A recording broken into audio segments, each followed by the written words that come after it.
Hey guys, this is Stephanie and I'm Stacks on Stacks on Stacks.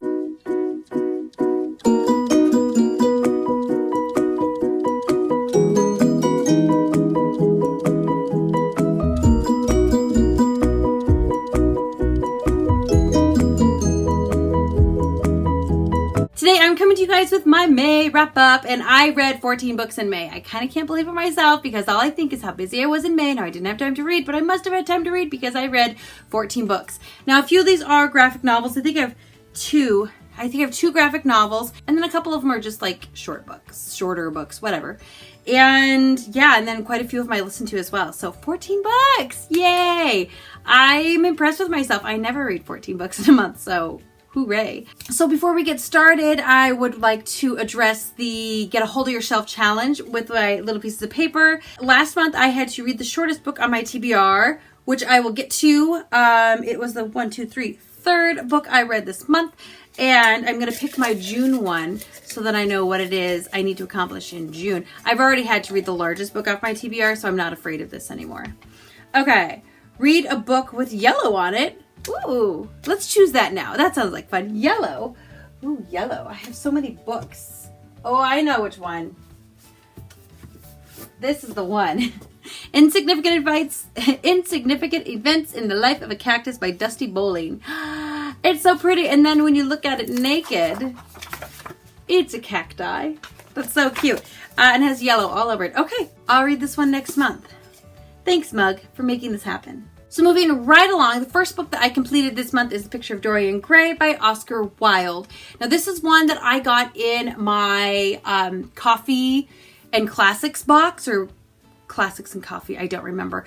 And it was my first month and I loved it, and I was like, this is so great. And it's like green on the edges. Actually, this is I believe this is the Barnes & Noble special edition. They make pretty ones, and I really think this is the prettiest because it's purple, and I got it, and I liked it. I actually gave this a 3.5 personally. I did like the plot, and I liked the story, but I gave it a 2.5 technically because it was so slow. And I understand that that was the time because this book was written like in the late 1800s, I think. I don't really remember, and the inside of the book doesn't tell me. It says it was written in 2015, and we all know that that's not true. So, I don't know. Late 1800s, beginning 1900s, that's when it was written. That's when it takes place. And we're following a guy named Dorian Gray who is like really good looking, and he has his poop in a scoop, and everybody likes him, and they tell him how great he is, and he's like, oh, I'm okay. You know, you're great. Everything you do is great. Like, really encouraging, really nice guy. And then he meets a douche nozzle, and douche nozzle turns him into a douche nozzle, and then things go from there. I'm not going to spoil it for you, though. If you've lived life, you might already know what this is about, but it is a good story. I did like the story. Again, super slow moving, super wordy. I would say you could probably find an abridged version, though it's really not that long anyway, but I did like it. I don't think I'll read it again, but I did like it. Next book I read in May was Graceling by Kristen Cashore. Now, I really wanted to like this book. My husband liked this book. Like, my other people just love this book, and I'm like, And maybe it was just too close on the tails of Warbreaker, and that's why I didn't like it as much as I maybe should have, but I didn't like it that much. I did give it a 3.5 personally and about a 3.8 technically, but I feel like I was being very generous with that because I wanted to like it, but in all reality, I don't think I'd read it again, and I don't think I'd read the other books in the series either. I didn't really love my main character, and I wanted to, but I didn't. In this book, we were following a girl named Katza, and in their world, you can be graced with things, which just means you're really good at it. So maybe you're graced with jumping really high, or maybe you're graced with cooking really well. She is graced with killing.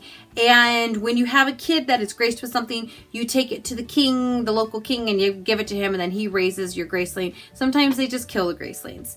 And she has been raised as like the king's personal killer, and she doesn't like it very much. So this is a story about her making decisions and deciding to control her own life and decide whether she is willing to stay in that situation, or if she leaves it, there are going to be consequences, and what is she going to do, and things like that. So the premise of the book is interesting. The main character is not very likable, and that's not fun. I didn't love the writing. The writing was okay. Like, some of the writing I was like, yeah. Another writing I was like, you lost me. I have no idea what's going on. And I tried to listen to it too, and listening to it was like this dramatic interpretation, and it sounded cheesy and I didn't like it. So I didn't listen to it. I just read it. I found that sometimes there's something going on. It's like, okay, we're going on this journey. And then it's like, and the thing happens and it's done. And I'm like, well, that was the climax. That was really fast. I didn't even see it coming. And then I'd go back a few pages and reread it. And I didn't like that it took what I thought in a book would be very pivotal moments, and they just rushed right through them. And I was like,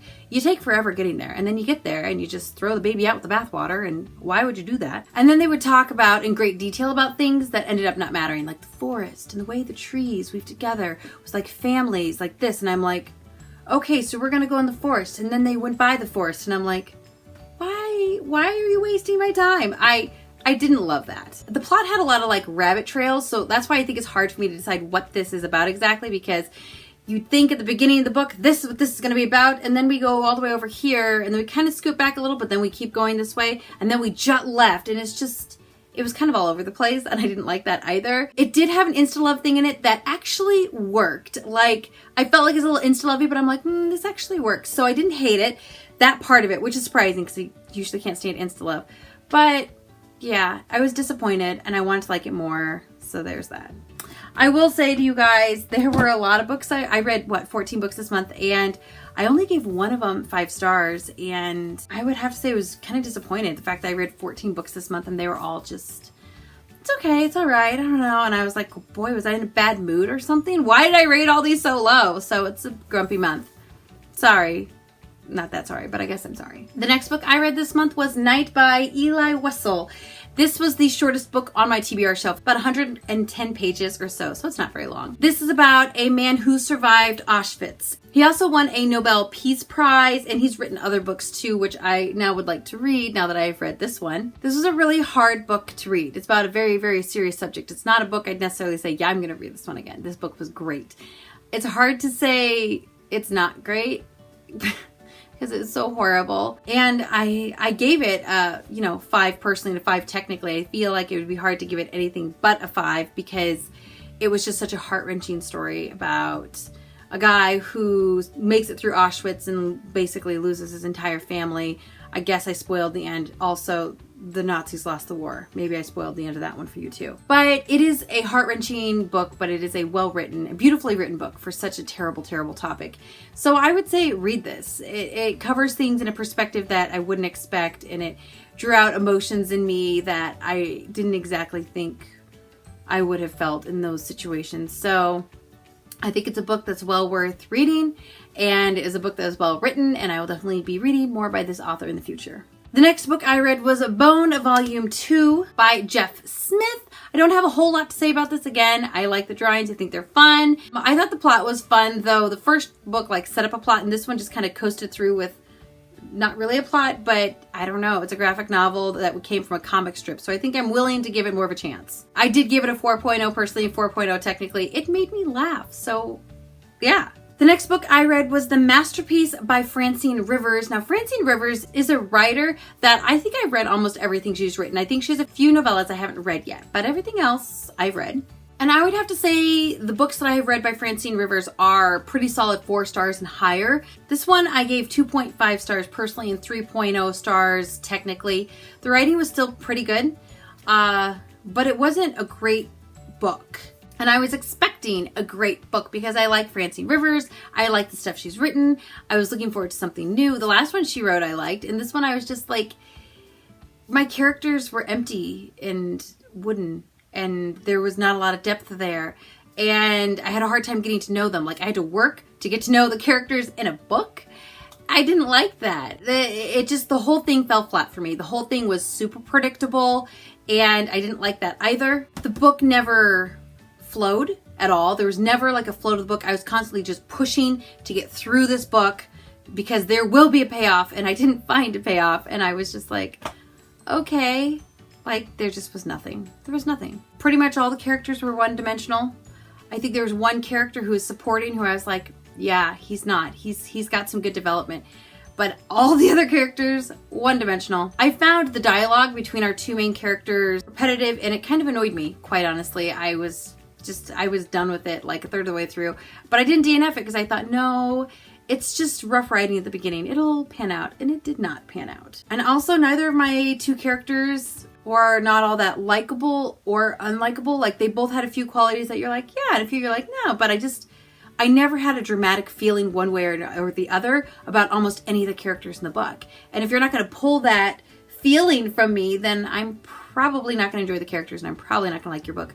'Tis the case today. So basically, we're following a girl and a guy. I know you probably see where this is going too. The girl is super conservative, and she has a baby son, and you don't know much about her background. You find that out as we go along, but she wants to have a chance to start over with her son, so she's looking for a good job. Then we have our guy, and he's broody and moody, and he's an artist, and his secret desire is to do spray paint art on buildings where it's illegal, and he's actually successful like artist like with painting canvas. And he needs a personal assistant, and she comes in and she's buttoned up all too tight, but he likes something about her. He's rude to her, and she's like, okay, I guess I didn't get the job. And he's like, no, I'll see you tomorrow. And there was nothing about these characters that was likable. And I know Francine Rivers was trying to take two broken people, two people with hurt and abuse in their background, and show how they can work together, but it just didn't work. It just didn't work. There were too many stereotypes, and there was too much that was predictable in this book. Also, as a side note, if you do CPR on somebody and they're flatlined, you will not bring them back to life. When you're dead, you're dead. So if your heartbeat is irregular, or you're not breathing right, or something like that, that it can help with. But the man was dead, and she did CPR, and she brought him back to life. I'm like, no, as far as I know, only Jesus brings people back to life, not CPR. All in all, not a great book. Kind of disappointing. The next book I read this month was The Emotionally Healthy Leader by Peter Scazzero. Yep, I read a non-fiction book. I did it. Actually listened to this on audiobook because my library didn't have the book, and they have things in here where they're like, okay, on a scale of 1 to, I'm not of course finding any of them right now, but, or am I? No, I'm not. They'll be like, rate 1 to 5 how you view this, and 1 to 5 how you do view that, and then add them up. And then they're like, if you got this, this is something you need to work on. If you got this, you're doing things great. If you did this, then you must walk on water.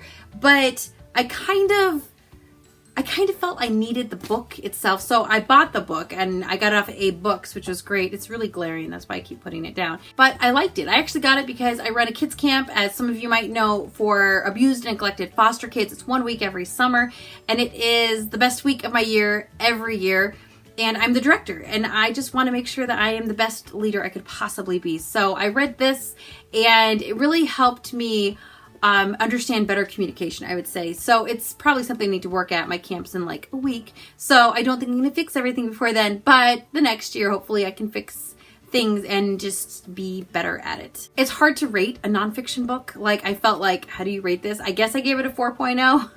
Technically, in a 4.0 personally. I did enjoy it, obviously enough to buy it, and I will read this again and take the little notes and tests and stuff like that, because I think it'll improve me. And then I got some other books by him too, to just improve other parts of my life. So maybe I'll have another nonfiction book I read this year. Maybe I'm just not the booktuber you thought I was. Maybe. The next book I read this month was The Darkest Minds by Alexandra Bracken. This is the first Alexandra Bracken book I have ever read, and I would have to say I liked this book. I'm not 100% sure what I was expecting. I had heard about it before, and then I saw the movie preview, and I was like, ooh, I want to read this. I'm basically reading this because I saw the movie preview. I did give it a 4.3 personally, and a 4.0 technically. So in this world, there's a virus that goes around, and it either kills a kid, or when they're 10, it gives them basically superpowers. And superpowers, I think there's four or five different categories of those. And they actually don't go into a lot of detail with that, which I'm hoping they do in the next 2 books, because I want to know more about those. And they were pretty surfacey when they talked about the actual superpowers. It really was more of a let's follow these kids around kind of book. So we're following our main character, Ruby. And Ruby, she's taken away from her parents when she is 10 for basically having a superpower. And all the kids are rounded up and put into these camps. And they kind of organize them by their colors. So each of the 5 powers, they assign a color, and then you go to the little camp that you're supposed to go to. Now, Ruby has convinced them that she's a color she's not. So she is not in the correct camp for her, but she's in a safer camp, which is good. And not really spoiling much, but she gets snuck out of her camp so that she can have a life outside of this campground, and she's snuck out to help her embrace her power and learn more about her power and things like that. And that is where Ruby's journey begins in finding out who she is and more importantly, like what she is. So this was a pretty good book. I really did like this. It's definitely YA. It is a lot of YA. It is a lot of slightly predictable. You can kind of see it coming characters, but it was a really good ride. I'd say the first 2/3 of this book, I barely put it down. Like I read a third and then a third because it was really fast paced and go, go, go, go, go. And there wasn't really much downtime in the first 2/3 of the book. And I liked that. And I would also say that the big bad in the book, I didn't find him all that big and all that bad. So I was like, that was it. So I'm hoping it'll pick up in the next 2 books. I do plan to read them soon, probably before the movie comes out, just in case. Sometimes movies are like, well, we're going to spoil this thing in the second book for you. So I'm planning on reading the second one at least before the movie comes out. But I did like it. It is a book series I plan to keep, maybe read again, I don't know. YA, but still a solid read. The next book that I read in May was Wool by Hugh Howey. Now this is one that I heard about a little bit on BookTube, mostly from April Sarah, and it's one of her favorite books, and all I think is, well, she has pretty good taste in books. We don't agree 100%, but who does? So she thinks it's like amazing, it's the best book in the world. It's probably going to be pretty good. Like, it's probably going to be, oh yeah, it's a good book. It was not quite a 5-star book to me, but I gave it 4.7 stars personally and 4.5 stars technically. I did not give it 5 stars for a reason if I tell you it completely spoil things. So I'm not going to tell you why, but we can talk another time if you've read it. So I was told that this was like 5 little short stories and that's what made up the book.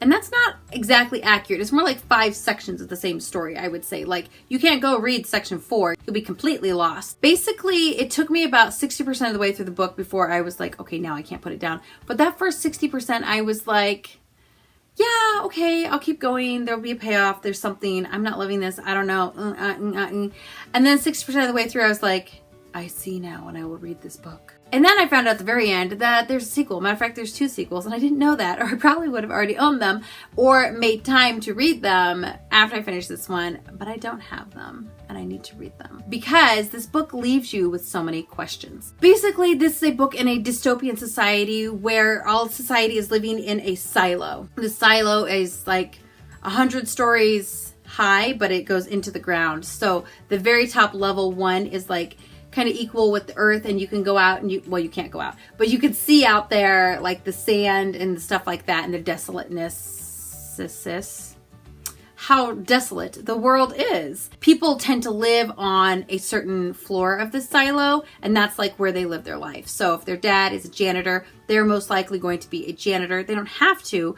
They can apprentice other places, but you usually stay within like 10 floors of where you were raised and so on and so forth. So it's like in a complete society living inside of this silo. Like they have like a sheriff and they have like a mayor and they have like authorities and stuff like that. And they are self-sustained in this silo. And then things start going awry. So that's about all I'm going to tell you about this book here.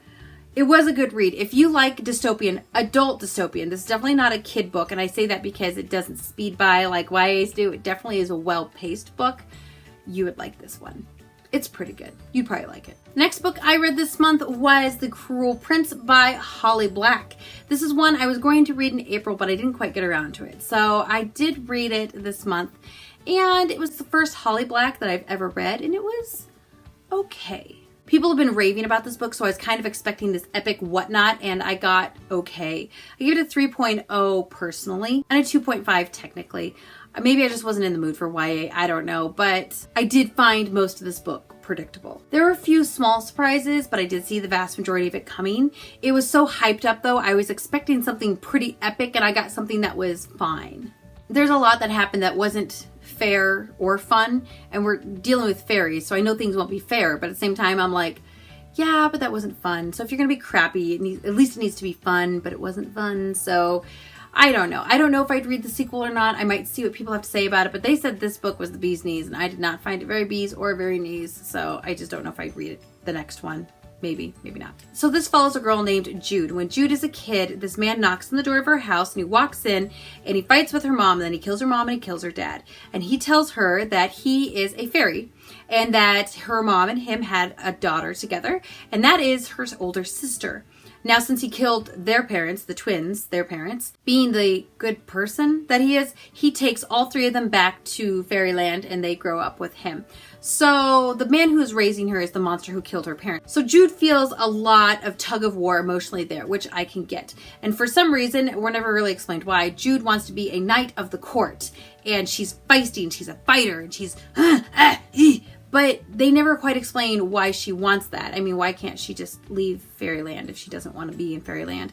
All the others that live there are fairies, and they torment her and her sister, and they are mean. And it's like high school bullying, crappy, and I'll get my vengeance. And I'm like, I don't know about that either. So the plot of it, though, is there's a guy who is like in the lineage. He's a prince, lineage of the king. Like, he's one of the many sons of the king, and there's no way he'll ever be the king because he's like the youngest. He's like around her age, and he's a huge douchebag to her. He is a jerk. He does mean things. He makes fun of her. He makes his friends do mean things. Then they all do mean things, and it just sounded like a really crappy high school experience, and I didn't like that at all. I was like, yeah, I know high school sucked. I was there once, and I don't know. I did not care to relive it. So, I don't know. I didn't think this book was great. I thought it was very hyped. I was very disappointed, but a lot of the books disappointed me this month, so there's that. The next book I read was actually part of a readathon I'm participating in, but I'll have an update of that probably in a week or so. But that is City of Lost Souls by Cassandra Clare. This is the 5th book in the Mortal Instruments series.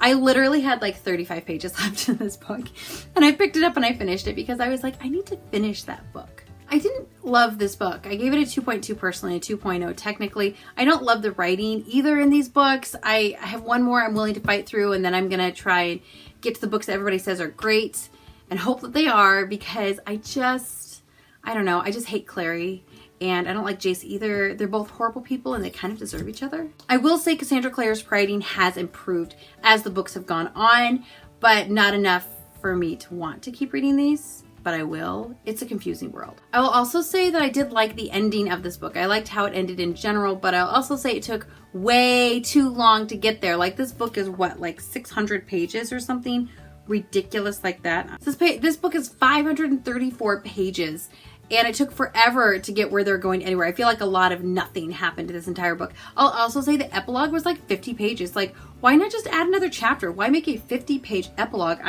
I found that weird. I'm just not sure how they had like 496 pages of nothing, and then everything happens in the last like 40 pages, and I don't know. I will slowly make my way through the series, trying to decide who I hate more, Jace or Clary, and maybe you'll be there for the end of it. Maybe I'll be there for the end of it. Oh, I hope I don't die. And the next book I read was Snot Girl, Green Hair, Don't Care by Brian Lee O'Malley and Leslie Hung. This was one that was referred to me, I don't remember when, but on somebody on BookTube in a comment, and it was hilarious, and I'm so glad I read it. I give it a 4.0 personally and a 4.0 technically, and I will definitely be reading the next one. Comes out this year, I think. It was mostly like a fluff read about a girl who's super into herself. She's like a fashion blogger, and she just kind of makes some dumb choices, which are super amusing, and she does have green hair too. And I think after City of Lost Souls, it was a really great book to read because it was funny and lighthearted and fluffy, and I will say sometimes I just wanted to slap Lottie, but whatever, it was great. The next book I read this month was Golden Sun by Pierce Brown, second book in the Red Rising series. I actually started this like in March, and then I just put it down for like a month and a half, and I picked it up and finished it, read the last like 200 pages. I know. How did you put it down in the middle of the book? It's pretty fast paced. It's pretty fight. Yeah. I gave this a 4.5 personally, not a 5-star. And I did give it a 5-star technically. Technically, it was just as well written as the first one. I just felt personally there were some spots in this where I was just like, it was too much action. It was happening too quickly. Like, they just rushed through things. I'm like, really? Like, okay, the battle started and then it was done and everybody died. And I'm like, what? Everybody, did I miss a chapter? Did I miss a chunk of book? What is going on? So that part I was just like, about, but all in all, it was a pretty good book. The only thing I really didn't like is I kind of called the big, like the final twist before it happened. I called it way early in the book and I'm like, oh, I wonder if this will happen. That would be funny. And then it did happen and I was like, oh, because I just didn't, you predict it, but you don't want to predict it, but you do, but you don't want to be right sometimes. I want to be surprised. So that was a little bit of disappointing. I think that's why I knocked it off 0.5 of a star, because it was a tiny bit predictable, but I did enjoy it. It had way more twists and turns than the first book, and it was pretty much non-stop. Like, it was just go, go, go, go, go. And I did like that. And there are other things I want to talk about that I liked about this book, but I can't talk about it because they'd be huge spoilers. But when Darrow goes back to the place and he sees the woman and he has tea with her, I liked that scene. That's all. The next book I read was Wicked Lovely by Marissa Marr. I gave this a 3.8 personally and a 3.0 technically. Now, I did read Cruel Prince, which was another Fae book, just a week before this one. So I really wasn't in the mood for Fae, because I was like, I didn't really like the book that much. I didn't really like the characters that much. I don't really want to read a Fae book. But this was definitely a different kind of Fae book. The main character understands Fae and what they are and what they do, so I felt like she went in with her eyes open and she was a little more intelligent than normal characters in books, and I did appreciate that. I will say my expectations of this book were a little too high. I don't know what I was expecting, but I just thought it was going to be amazing, and it was quite good, but I wouldn't say it was amazing. The pacing was good, the story was fine, and the characters were quite likable, a little one-dimensional, and even the villain was good, though she was also... I felt like she should be worse. I just felt something lacking in this book. Maybe it was too simple. I don't know. I don't know. Like, I wasn't blown away, and I really wanted to be. Basically, in this book, we're following a girl named Aslan, and she can see fairies and like their interactions and everything like that. So normal people can't see fairies unless they choose to have you see them. So they could be like, you know, making lewd gestures behind you, and you would never know because you can't see them unless they want you to. And then usually you see them with like a glamour, so you see them the way they want you to see them, but she can see them all the time. And so she's learned in her life to like ignore them, pretend like they're not there. And when they're like doing crazy things behind people, you just ignore them, pretend like they're not there, and don't react, or they'll know you can see them, and then you get in all sorts of trouble or whatever. So it's like a thing in her family.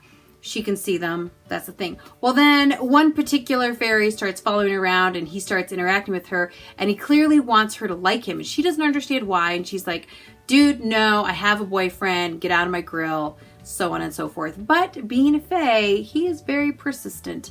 So he just keeps pushing and pushing and pushing. And it is a matter of her reaction to that and how she deals with it. Again, she's a pretty smart heroine. Like, I do like her. I just felt like the story was a little bit predictable, a little too simple.